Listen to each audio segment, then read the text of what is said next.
Item ಯಾವುದೇ ಇರಲಿ try ಮಾಡಿ ಆಚಿ ಚಿಕನ್ ಮಸಾಲಾ. ಆಕೆ ಆತನನ್ನ ಮನಸಾರೆ ಇಷ್ಟಪಟ್ಟಿದ್ಲು. ನನ್ನ ಜೀವನ ಇನ್ ಮುಂದೆ ಆತನ ಜೊತೆಯಲ್ಲಿಯೇ ಅಂದ್ಕೊಂಡಿದ್ಲು. ಆ ಪ್ರೀತಿಗಾಗಿ ಆಕೆ ಮನೆಯವ್ರನ್ನೆಲ್ಲ ಎದುರು ಹಾಕೊಂಡು ಮದುವೆ ಕೂಡ ಆಗಿದ್ಲು. ಆದ್ರೆ ಪ್ರೀತಿಸಿ ಮದುವೆ ಆಗಿ ಜಸ್ಟ್ 3 ತಿಂಗಳಿಗೆ ಆ ಯುವತಿ ಡೆತ್ ನೋಟ್ ಬರೆದಿಟ್ಟು ಆತ್ಮಹತ್ಯೆ ಮಾಡಿಕೊಂಡಿದ್ದಾಳೆ. ಅರೆ, ಪ್ರೀತಿಸಿ ಮದುವೆ ಆದವರ ಬಾಳಲ್ಲಿ ಸಡನ್ ಆಗಿ ಏನಾಯ್ತು ಅಂತೀರಾ? ಈ ಸ್ಟೋರಿ ನೋಡಿ.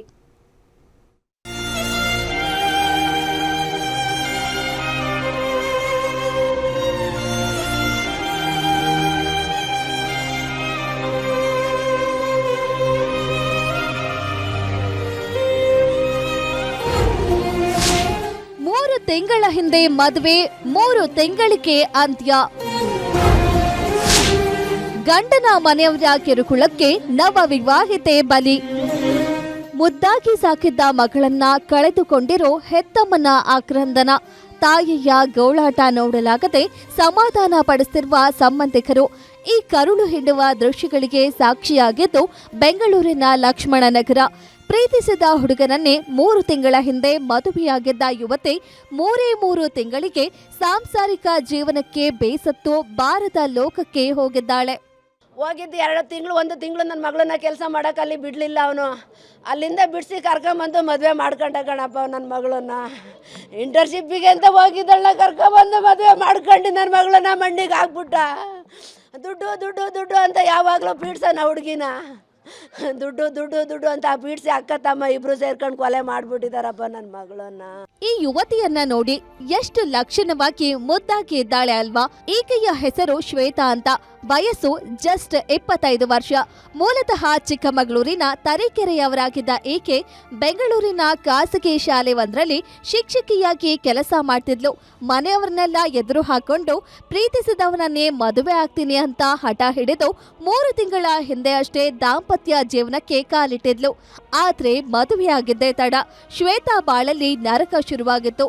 ಗಂಡ ಮೂರ್ತಿ ಹಾಗೂ ಆತನ ಅಕ್ಕ ಪ್ರತಿದಿನ ಚಿನ್ನ ಹಾಗೂ ಹಣಕ್ಕಾಗಿ ಟಾರ್ಚರ್ ಕೊಡ್ತಿದ್ರಂತೆ. ಈ ಕಿರುಕುಳ ತಾಳಲಾರದೆ ಶ್ವೇತಾ ನೊಂದಿದ್ಲು.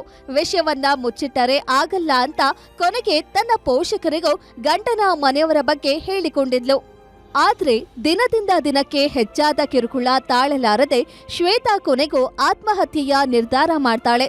ಆದ್ರೆ ಸಾಯುವುದಕ್ಕೂ ಮುನ್ನ ಒಂದು ಡೆತ್ ನೋಟ್ ಬರೆದಿಟ್ಟು ಅದನ್ನ ತನ್ನ ತಾಯಿಯ ಮೊಬೈಲ್ಗೆ ಕಳಿಸಿ ಆನಂತರ ನೇಣಿಗೆ ಶರಣಾಗಿದ್ದಾಳೆ.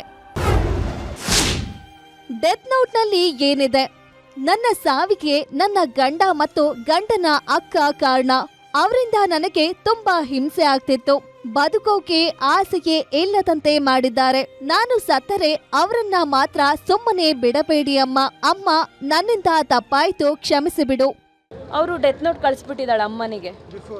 ಬಿಫೋರೇ ಕಳಿಸಿದ್ದಾಳೆ. ನನಗೆ ಆಗ್ತಾ ಇಲ್ಲಮ್ಮ, ನಾನು ಬದುಕಲ್ಲ, ಇವ್ರು ಅಕ್ಕ ಮತ್ತು ಗಂಡ ತುಂಬ ಟಾರ್ಚರ್ ಕೊಡ್ತಾ ಇದ್ದಾರೆ, ನಾನು ಬದುಕಲ್ಲ, ನನಗೆ ಜೀವನ ಮಾಡೋಕ್ಕಾಗ್ತಾ ಇಲ್ಲ ಅಮ್ಮ, ನನಗೆ ಕ್ಷಮಿಸ್ಬಿಡು, ನಾನು ಬಂದಿದ್ದ ತಪ್ಪಿಗೆ ಅಂತೇಳಿ ಡೆತ್ ನೋಟ್ ಕಳಿಸಿದ್ದಾಳೆ ಸರ್. ಇತ್ತ ಮಗಳ ಸಾವಿನಿಂದ ಆಕ್ರೋಶಗೊಂಡಿರೋ ಪೋಷಕರು, ನನ್ನ ಮಗಳು ಧೈರ್ಯಶಾಲಿಯಾಗಿದ್ಲು, ಅವಳು ಆತ್ಮಹತ್ಯೆ ಮಾಡಿಕೊಳ್ಳುವವಳಲ್ಲ, ಹಣದ ದಾಹಕ್ಕೆ ಆಕೆಯನ್ನ ಕೊಲೆ ಮಾಡಿದ್ದಾರೆ ಎಂದು ಗಂಭೀರ ಆರೋಪ ಮಾಡಿದ್ದಾರೆ. ಘಟನೆ ಸಂಬಂಧ ಕಾಮಾಕ್ಷಿಪಾಳ್ಯ ಪೊಲೀಸ್ ಠಾಣೆಯಲ್ಲಿ ಗಂಡ ಮೂರ್ತಿ ಹಾಗೂ ನಾದಿನಿ ವಿರುದ್ಧ ದೂರು ದಾಖಲಾಗಿದ್ದು, ಪೊಲೀಸರು ಗಂಡ ಮೂರ್ತಿಯನ್ನ ಈಗಾಗಲೇ ವಶಕ್ಕೆ ಪಡೆದಿದ್ದಾರೆ. ಸದ್ಯ ಶ್ವೇತಾಳ ಮೊಬೈಲ್ ಹಾಗೂ ಡೆತ್ ನೋಟ್ ಅನ್ನ ಸೀಸ್ ಮಾಡಿರೋ ಪೊಲೀಸರು ತನಿಖೆ ತೀವ್ರಗೊಳಿಸಿದ್ದಾರೆ. ಏನು ಮೃತ ಮಹಿಳೆ ಸುಮಾರು ಒಂದು 21 ವರ್ಷದ ಮಹಿಳೆ ಇದ್ದಾರೆ. ಇವರಿಗೆ 3 ತಿಂಗಳ ಮುಂಚೆ ಮದುವೆ ಆಗುತ್ತೆ. ಮದುವೆ ಆಗಿ ಗಂಡ ಹೆಂಡತಿ ಮಾತ್ರ ಇಲ್ಲಿ ವಾಸ ಇರ್ತಾರೆ. ಇವರ ಅಪ್ಪ ಅಮ್ಮ ಎಲ್ಲ ಊರಿನಲ್ಲಿ ಇರ್ತಾರೆ. ನೇಣ ಹಾಕೊಂಡಿದ್ದಾರೆ ಅಂತ ಹೇಳಿ ಈಗ ನಮ್ಮ ಏನು ಮೃತ ಮಹಿಳೆಯ ತಾಯಿ ಇದ್ದಾರೆ, ಒಂದು ಕಂಪ್ಲೇಂಟ್ ಕೊಟ್ಟಿದ್ದಾರೆ. ಈ ಸಾವಿಗೆ ಏನು ಗಂಡ ಮತ್ತು ಗಂಡನ ಅಕ್ಕ ಕಾರಣ ಅಂತ ಹೇಳಿ ಒಂದು ಕಂಪ್ಲೇಂಟ್ ಕೊಟ್ಟಿರೋದ್ರ ಆಧಾರದ ಮೇಲೆ ನಾವು ಕಾಮಾಕ್ಷಿಪಾಳ್ಯ ಪೊಲೀಸ್ ಠಾಣೆಯಲ್ಲಿ ಒಂದು ಪ್ರಕರಣ ದಾಖಲು ಮಾಡಿಕೊಂಡು ಮುಂದಿನ ತನಿಖೆ ನಡೆಸ್ತೀವಿ. ಒಟ್ಟಿನಲ್ಲಿ ಇದು ಕೊಲೆಯೋ ಅಥವಾ ಆತ್ಮಹತ್ಯೆಯೋ, ಅಸಲಿ ಕಾರಣ ಏನು ಅನ್ನೋದು ಪೊಲೀಸರ ತನಿಖೆಯಿಂದಲೇ ಹೊರಬರಬೇಕಿದೆ. Ajay Kumar, crime bureau, guarantee news, Bengaluru.